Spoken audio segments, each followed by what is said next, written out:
It's go time. How's it going, man? I'm good. Yourself? So do we handshake? How do we do this? Holy, that's Holy a really balls. nice grip, man. You like it? I love it. Hey, we're not used to speaking English together. We're not. No. It's an awkward. Are you moment. impressed? I might be. Don't act like you're not impressed. I might be impressed. How's it going, bro? Life is good, brother. I love that. I'm good. I'm positive. I'm excited. What are you excited for? A lot of things, actually. Okay. A lot of things. Well, first off, I'm alive.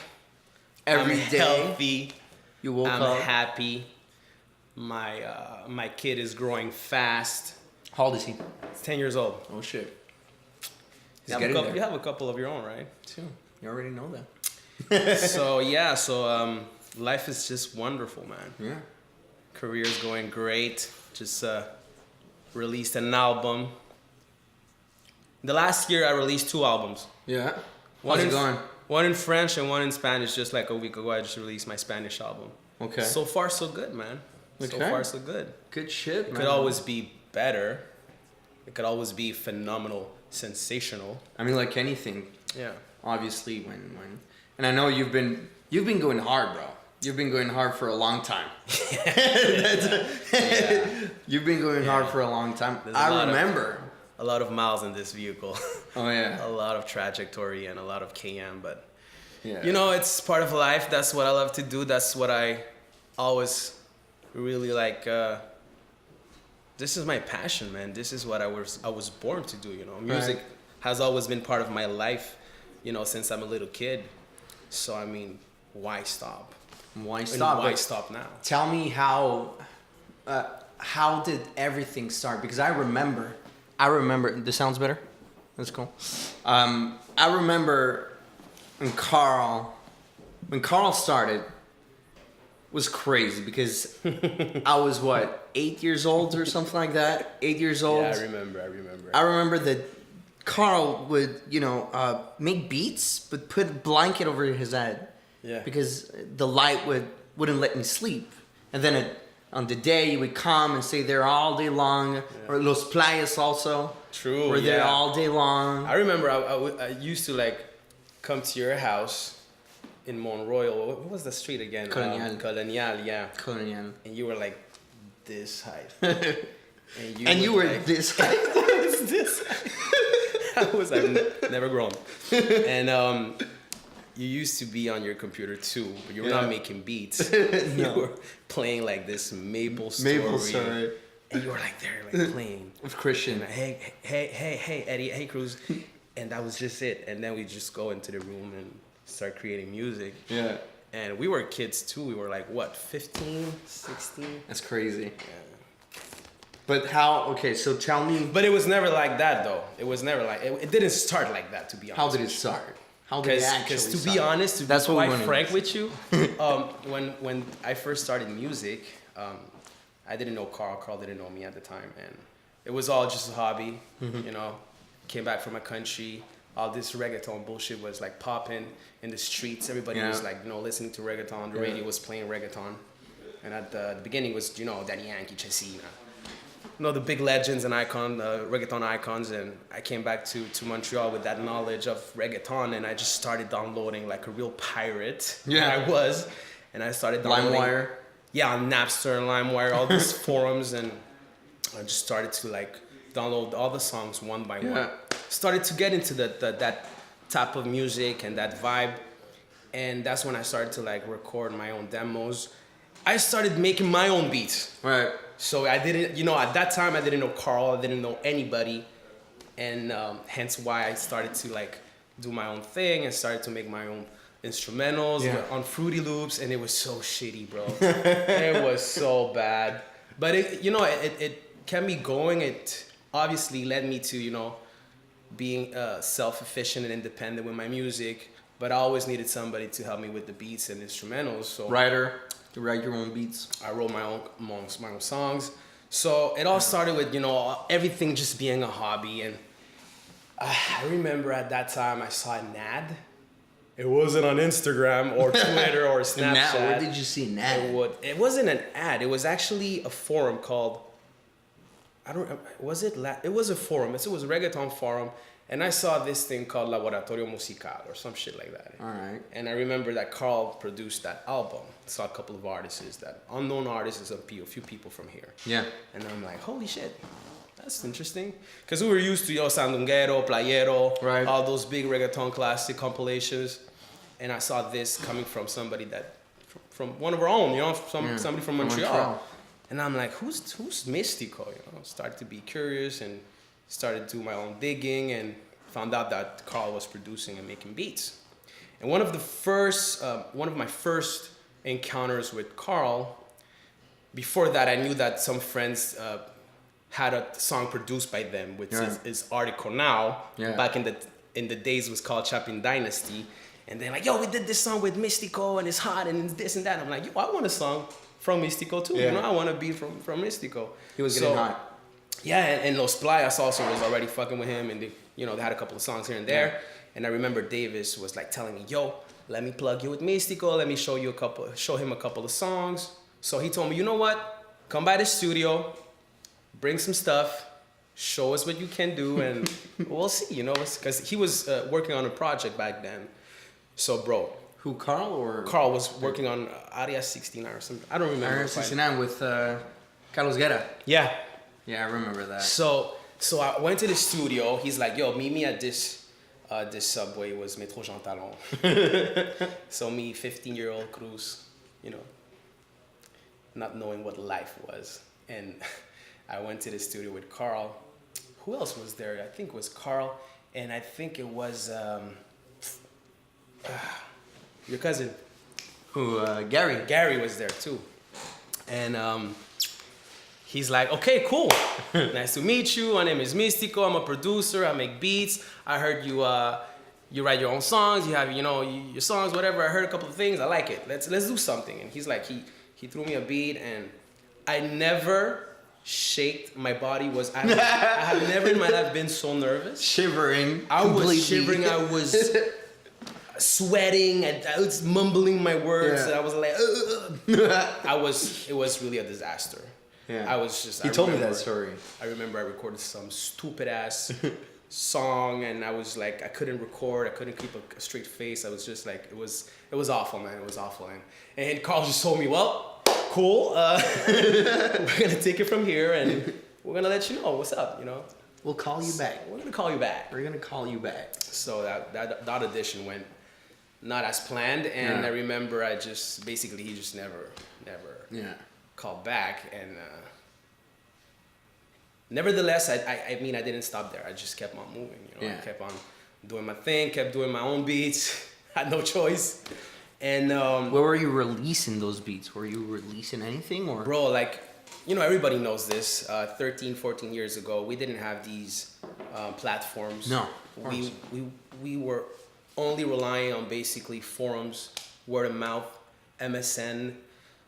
But the reggaeton forums was the shit back then. Yeah. Like when you wanted to download or hear the latest reggaeton song, you go to Desahógate, Zona Musical, whatever. Now you have El Género, Flow Hot, but it all derives by those forums back then. So I just started to release my songs on these forums, and it just kind of went spreading, just organically spreading. Yeah. People would repost, reshare, do a topic about it, oh, who is this guy? Oh, this guy sounds like Ken Y. Oh, this guy, this is this Ken Y's competition?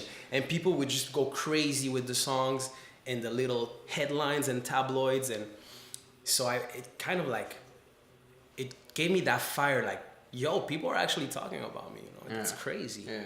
And I remember one of the webmaster from that page back then told me, yo, I'm buddies with Ken Y. Ken Y's he's my neighbor, we're best friends. And I showed him your song, and he's like, what the fuck? Who the fuck is this kid? How old are you there? I'm 15. 15, still 15. 15, okay. 16, close to 16 years old. Right. And Dime Que Será was spreading everywhere, and on all the forums. So you released already? Dime Que Será was already out there. But that was a beat with Carl, yeah. Right.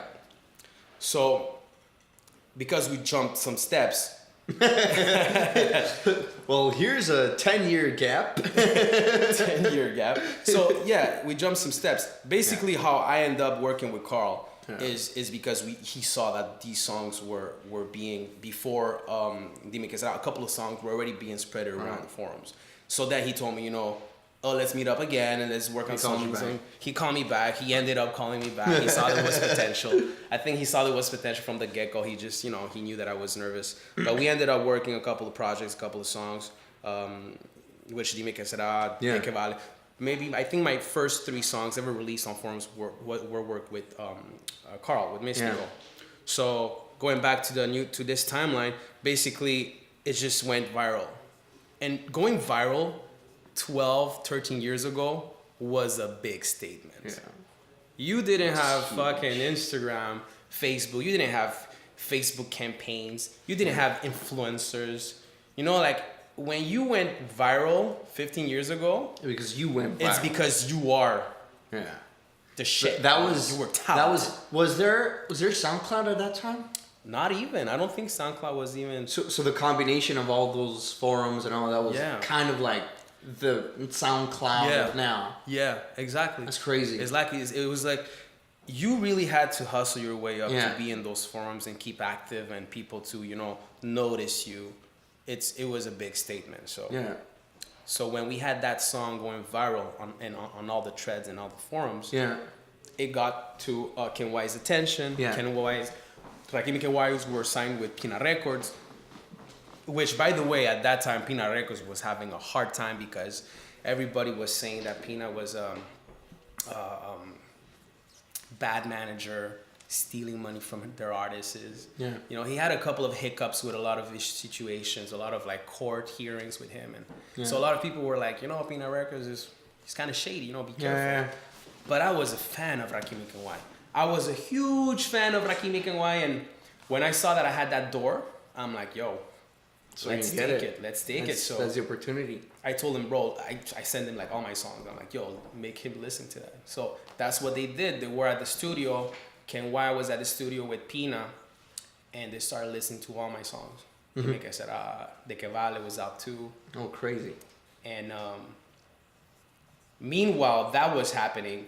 Those songs were getting spreaded through like other countries. So more traction. So there was like Chile and Colombia that was starting to play these songs in the radio, because the payola wasn't also a thing back then. Did you have any way to track everything? How did you track? And you know what? I wasn't even able to track it. Everything was information provided to me. A friend would come from a country and say, yo, your song is playing here. Chile. Yeah. Because I remember one of my good friends, Milo, he told me, like, when I wanted to meet you, was only to tell you that I was in Colombia and I heard your song playing on the radio. And that's how we became friends. Right. And he's like, and at that time I was having all this commotion with Pina, getting signed and everything. So what happened is that they ended up hearing my stuff. He told me, we have a gig in Toronto. We're going to Toronto for a concert for Rakim Ken Y. Yeah. You're in Canada? I'm like, yeah. Montreal, Toronto, is it close? I'm like, yeah. So can you guys meet us there? And we made the trip. I remember it was me, Carl, Davis, and Robbie Garcia. Okay. And we went to Toronto, bro. We did the trip, and it was funny because we used to talk on MSN, and I would like just send him a message like, yo, we're here, where you guys at? And he's like, yo, okay, this hotel, come and book a room here. So we went to the hotel, and we just met, man. We just met, hallway, hellos, come to my room, let's talk. And it was very straightforward. Yeah. We want to sign you. Yeah. We want to sign you as an artist. That's crazy. That's insane. So that's you backtrack this to now. How many times can you say that this happens? Obviously, with all the inflation, everything that has happened, but how many times does that happen to a Montreal kid? Not a lot. And we can actually count it that it never happened after you. So it was a big experience. It was obviously one of the best experiences of my life. I was very young, bro. I was still a teenager. I remember my parents had to sign my contract because I was underage. And wow. I used to be dating my ex-girlfriend back at the time. And I remember one of the first things that popped out of my head is because he told you need to move, you need to come to Puerto Rico. Yeah. And the first thing as a teenage love thing that you have, but my girlfriend, what am I gonna do with my girlfriend? Yeah. So I remember like I was panicking. I was like, what the hell? I'm in school, I'm studying, I have a girlfriend. Do I really want to do this? But the music passion took over, and that's what I wanted. And 1+1, I'm like, this is a one-time opportunity. Absolutely. I have to take it. This door might not reopen. So that day when I really made my decision and we sent the contract signed to Pina, I remember I was in Marianne, the adult school, and right. I went to my math teacher and I'm like, hey, and I just want to say, I'm an A-class student. Like I have good grades and everything. I skipped high school not because of my grade, because I just wanted to fucking skip school. But I really had good grades, and I went to my math teacher and I'm like, yo, yeah, this is my last day. Yeah. And she's like, midterm? Like what the fuck are you talking about? Go sit back, And I'm, no, actually I'm quitting school. And she's like, why? And I'm like, because I'm gonna become an artist. She's like, what? What the fuck are you talking about? Go sit back. I'm like, I'm serious. I'm not coming back. Like, Ever. I'm leaving. Like in my head, I'm like, this is it. Yeah. My career is, I'm gonna be the next superstar. I'm gonna make millions. I made it. I made it. My mom's gonna have a house. I am not working ever again in my life. That was my mentality. So I dropped school, quit school, and moved to Puerto Rico. We stayed there 6-7 months. Yeah. And then everything kind of shifted, Yeah. The shift. The big shift. It wasn't the fairy tale career that I had expected. Yeah. And I think a lot of people are curious to know, what did happen? And why aren't you not like out there? Why aren't you in the stadium bell right now? Yeah. But it's funny, but it's really part of the story, because you can see all kinds of artists. 2 Chainz. Did you know 2 Chainz had to restart entirely? 40 years old, his entire career. Yeah. So it's part of. I think it's just part of the process, because it went quick. You were 15 and then fucking a megastar. You were Coliseo doing big shows. How much people were there? Yeah. Because I mean, that's one thing that people kind of like, not that they don't see or don't choose to not see or whatever. It's just, I think it's because the timeline, people don't backtrack to that moment. Yeah. So only people from that time and era can say Cruz is actually, he did this. A lot of people don't forget that I was 16, but I was, opening for Rakim Kiwai in stadiums. And I did a Coliseo, which is similar to the Centre Bell here. It was 20,000 people. Yeah.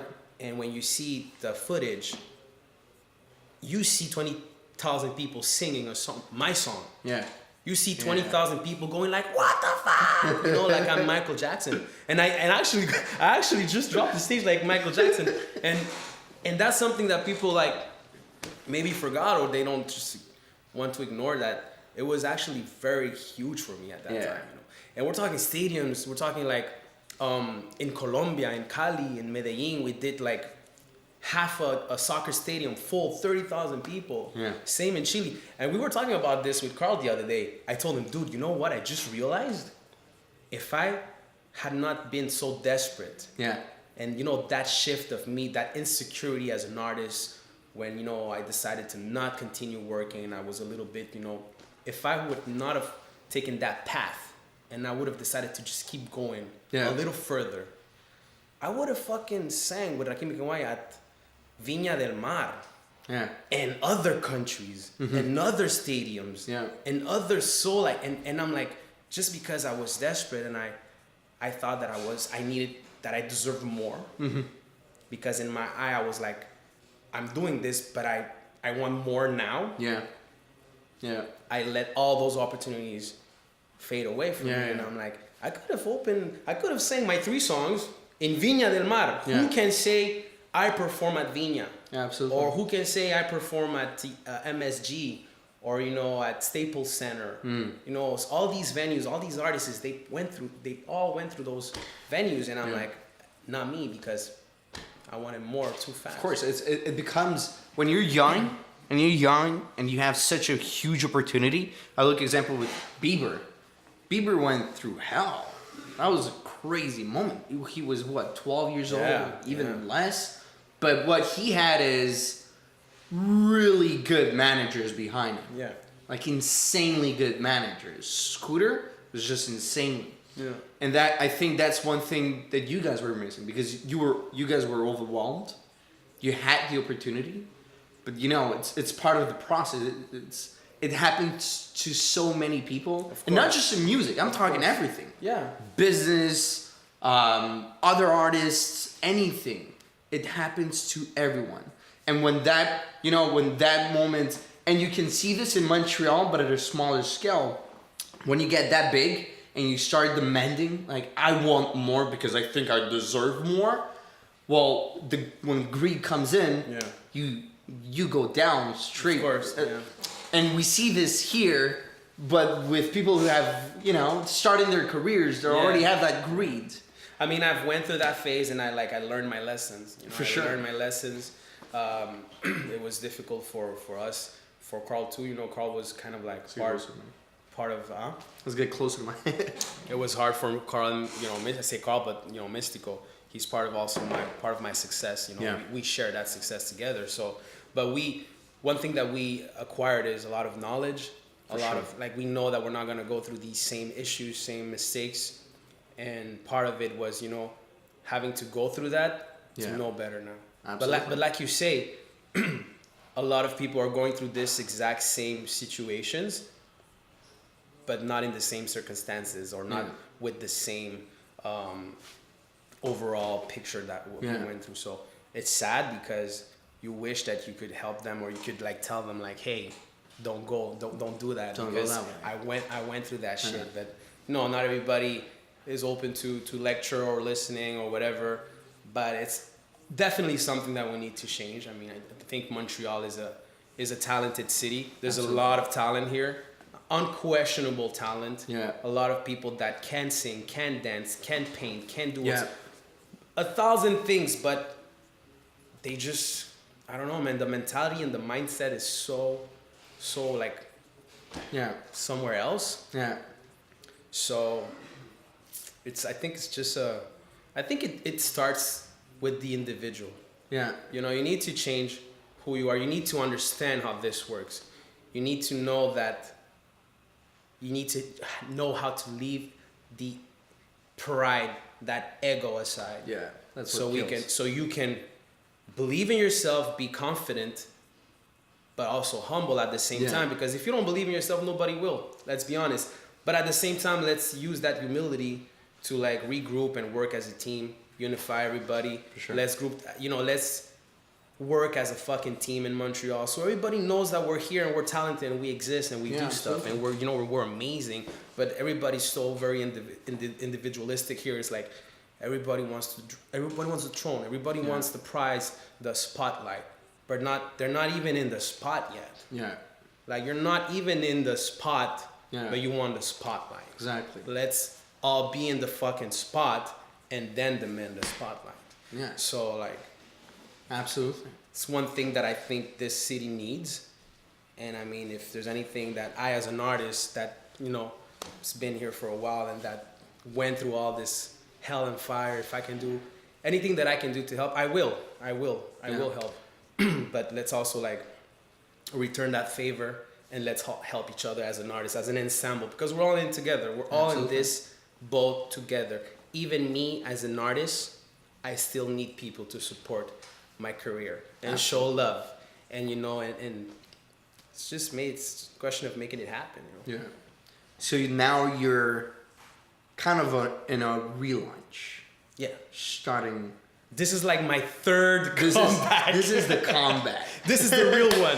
This is the legit official relaunch / comeback / resurrection. So where do you want to go with this? What do you expect? What do you think is going to help you build that Cruzito momentum that you need? Well, for starters, I think that the awareness is part of like, I was not building my awareness before. Yeah. And I'm very focused on building a lot of brand awareness because I am a brand. Cruzito is a brand. I'm a mark. That's my signature. What I do, my music, that's my brand. So I need to make sure that people that do not know me at all start to know who I am. Absolutely. And say like, holy shit, this guy's pretty good. And the people that do know me but forgot because we have all these Malumas and J Balvins and Ozunas and whatever, they like forgot about Cruzito, can be like, holy shit, remember this guy? He's pretty good. He used to be amazing. He still got it. Yeah. And he's amazing still. So it's just, awareness. So people can be like, okay, I'm down with this guy. Yeah. I was down 10 years ago. I'm suddenly reinterested in this guy. But you have to build that awareness. You have to build that momentum, that buzz, and make people direct all these people to your social media, to your content, to what you do daily. Have them enter your life. Because that's all about, 2019 is all about making people curious about what you do and maintaining that engagement, maintaining that curiosity, Absolutely. So it's just that. And, I've been like, my entourage right now is crazy, I didn't have that before. I'm starting to work with people that know what they're doing musically, professionally, social media wise, network wise, business wise. It's just about being with people that know where you want to go and how they can help you. Absolutely. Take you there. Yeah, man. Of course. I mean, and it takes one thing. When you see all the rappers, when you see everyone succeed, an example, SoundCloud rappers, that's a hot thing. Yeah. It takes one thing to just blow up worldwide. It just takes one thing, and I'm happy you mentioned that because a lot of people are skeptic with that mentality that, well, it takes money, well, it takes this, well, it takes that. Bro, it just takes one thing. Yeah, it takes one thing. It takes one thing. Look at, what's his name, the dude who produces all his songs, and the rapper, long hair. Russ. Russ. Yeah. Well, he went through a huge process. He's been hustling for a long time. Same thing with you. You've been doing it for almost this is a decade. More than a decade. And you had your success, boom, from day to night. But then this is all part of the process. And one day you're going to blow up again. We're going to see, he did it in SoundCloud rapper. He did it in one day. Of course he did it in one day, but there's a whole process behind it of understanding when the opportunity is there and what to do with it. Of course. And that's why we encourage people to, when we say you have to show love to your talent, to your local artists, we mean it. Yeah. We mean it. When we say, go to their concerts, promote their music, share their music, we just need people in our community to be more supportive with us. Yeah. And I'm just not talking about individuals and artists. I'm also talking about the media, television, radio. We have so many tools here, but we're not using them properly, and they're not being as supportive as we would like to. Like, we don't have a 24-hour 7-on-7 radio station. We have segmented radio station. Kiko, Doris, we have Mike FM. We have really good segmented radio stations, but... Is La Rumba du Samedi still running? Still running, still rocking. Good. Shout out to all the radio personalities. You guys, I have love for you. But, we need, it's just really insulting when you get invited to a radio station and they ask you, can you send me your songs? Can you imagine Tekashi going to... any radio stations and they go to their managers, hey, send us Tekashi songs so we can play them. You have the guys to be on your A game with your local artists. He's coming with an album, download the album, listen to it. You like a song, play it. When we go there, I don't want to fucking walk around with a flash drive with my songs and plug them. Here's my song. we're repping the city, man. We're the artists from this city. We have Montreal on our shoulders, especially artists that go overseas. And they're international artists that go to Chile, Peru, Colombia. We're repping you guys. I think it's a good point because platform is very important. Because obviously the artists can blow up and get the hell out of Montreal, and that's it. Example, when you guys made it, you got out of Montreal, and Montreal was still empty. You were rapping Montreal, but nothing was happening in Montreal. Example, when Drake brought billions of dollars to Toronto. Literally billions upon billions of dollars. But the problem in Montreal is that our Latino community it's missing that platform to sustain very big artists. That's what's missing. That's what's missing, and I think it will be helpful for artists like us, especially local independent artists that they need that platform. They need those tools, Like, we need to go on TV and plug our albums and our songs, and we need to go on radio stations to talk about our album. But once we leave those tools, once we leave those platforms, it's like we don't exist anymore for them. Yeah, exactly. So every once in a while, you're on your 3-hour segment. Yeah. Just play one song from your local artist. Yeah. Yo, this is Cruzito's new song. Listen to it, pam. This is Demasiado LG new song. This is Randy La Botita de Montreal new song. Mom. Yeah. You guys have to wait for us to go to your radio station. We plug our drive, drag and drop our songs. We talk about our album or music. Yeah. And that's the end of it. I mean, that's the only way that you guys can really build awareness here in a small city like Montreal. Yeah. But it has the power to. And they have. They're doing it with all the Quebecers. They're doing it big. Of course. And so, I mean, we have the power to do it, but we need to do it. We need to do it. And I think that's the only way that we can, as artists, back up that love to all these tools and all these platforms by being present whenever they host an activity. Yeah. I'll sing, bro. Yeah. Because you're showing that constant love to me. Yeah. I'm gonna sing for whatever activity you have. Absolutely. You're hosting or you're sponsoring El Festival del Elote or whatever, El Festival de Merengue. You're looking for an artist. I'm gonna sing 2-3 songs, bro. Yeah. Don't pay me, because I know you guys are showing love to me. Yeah, for sure. It's all these exchanges. You guys, how this works. Yeah. And I think as a community, we just need to solidify that teamwork and unify so we can stand proud and say, Montreal is a musical, has a musical industry. Absolutely. And it's working. It could work. Right now it's just so puzzled and it's all over the place. Scattered, and we have so many talents and so many people that want to do it and that could do it, but it's just we're missing that unity. That Latino words thing. It's amazing. It's unbelievably amazing as a concept. I love it. But every year there's always this constant negativity around it. Yeah. Around it's but those nominations are whack and the people that put this thing, there's, and who are these people? But why do they bring people from Toronto? But there's always so constant negativity around it. And you know what? Don't get me wrong. I mean, we see it everywhere. Yeah. We see it at the Oscars. We see it at the White folks have it too, Yeah. But for a startup, this been going on for 3 years now, the Latino words. For a startup thing, to have this constant negativity, something's wrong, something's wrong with us. So we need to be more supportive for sure. Supportive and for sure. And just let the negativity aside and be just more positive about the changes and how we want this city to evolve in all aspects of the art. Yeah. Not only in the music industry but everywhere. So yeah. Talking about negativity. Talking about negativity. You wrote an entire French album. Yeah. Coming back from dark moments. True that. They say that emotions, when you're the most vulnerable, is, that's where you are most inspired. Absolutely. So I wrote this album in French just right after my heartbreak. What's going on with this? I'm not gonna say this girl. It's my kid's, my baby mom. Yeah.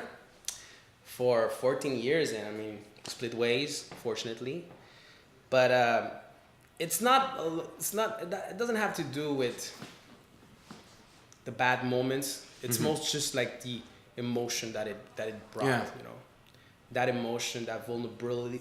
I never really experienced this heartbreak. You know. Oh, 14 years. I mean. 14 years of being with somebody. I mean, so it was really new to me. So I just, you know, I dived into my room and just started, you know, writing these songs, and very melancholic. Yeah. Very dark. But you know what? It's cool because not a lot of times, not that so often, can I say that I write my songs based on experience. Yeah. But that French album was really based on, you know, on my self experience, and it was really cool because it was something that I'd never done before, and also I wrote music that I never really wrote before. With Carl, we came up with this concept to call the album Dédicace because they're all songs that you can dedicate to somebody. Yeah. So it's really cool, but at the same time it was a challenge because it was like French album, first time I ever did a French album. I wanted to try to, you know, introduce myself in the French community, French industry, because it's popping right now. Absolutely. You know, you see it. I mean, we have so many French rappers, trappers, singers that are killing it right now in the French game. Yeah. So I'm like, yo, I mean, I sing, I speak French. What the fuck? You know? Let's do it. So we did this album. It was pretty well received, pretty good. One of the songs was already out, which went viral. It's now up to 200,000 streams.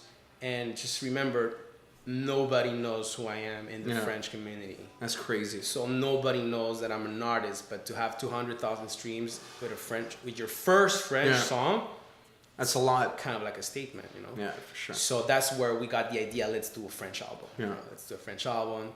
My last single, Vilaine, is going close to 100,000 streams too. So it was good. You know, I can't say it was, you know, the reception was incredible and has 1 million streams. But like I said, this is my first ever project in French. People do not know who I am in the French industry, and it still got these numbers that I'm very proud of.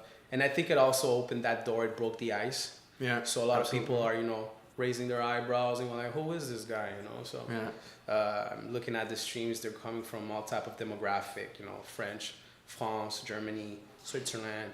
A lot of European countries are listening to the album, and I think it's just like a bridge that you build. You know. Yeah. This is a bridge that I built, and I'm able to sing in French. Yeah. You know, so what's up? And this is kind of like something that you put in your CV. You know, so Cruzito, what do you do? Well, I sing. Okay, what type of music? Spanish. Oh, cool. French. What? English. Damn. You know, so that's just like, it's part of like, it's kind of like of me saying like, hey, you know, I speak 3 languages. I come from Montreal. I'm Latino, and this is what I can do. Yeah. So next is a Japanese album. Japanese album. Portuguese album. You want to plug your new album? Yes, I want to plug my new album that was released about a week ago, called Música de Fondo. I've been working on this album for 4 years now.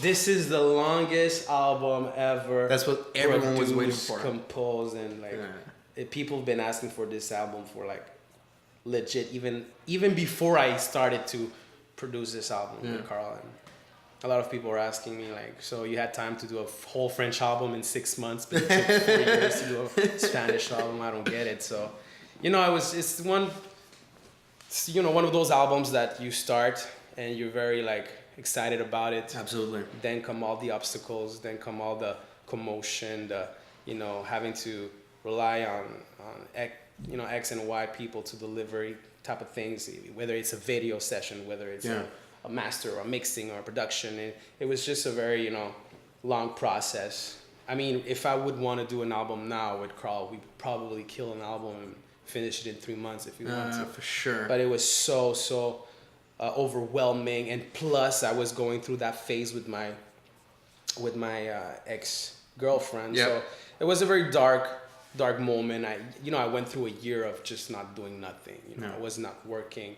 For people that are asking, like, what do you do for a living? Like, there was a year of me just not doing nothing at all. Anything at all. But music. But being in my own bubble, in my own world, and composing and thinking about life and what do I want to do next and what the fuck's going on with my life. You know that moment in the shower where you're like leaning against the wall and you're like, what the fuck am I doing with my life? So that was me. The water's dripping on your face. Your water's dripping on your face. You're all sad. And so that was me for about a year. And but it's finally out. We were able to release it with a small campaign on Instagram. We're coming up with some videos right now.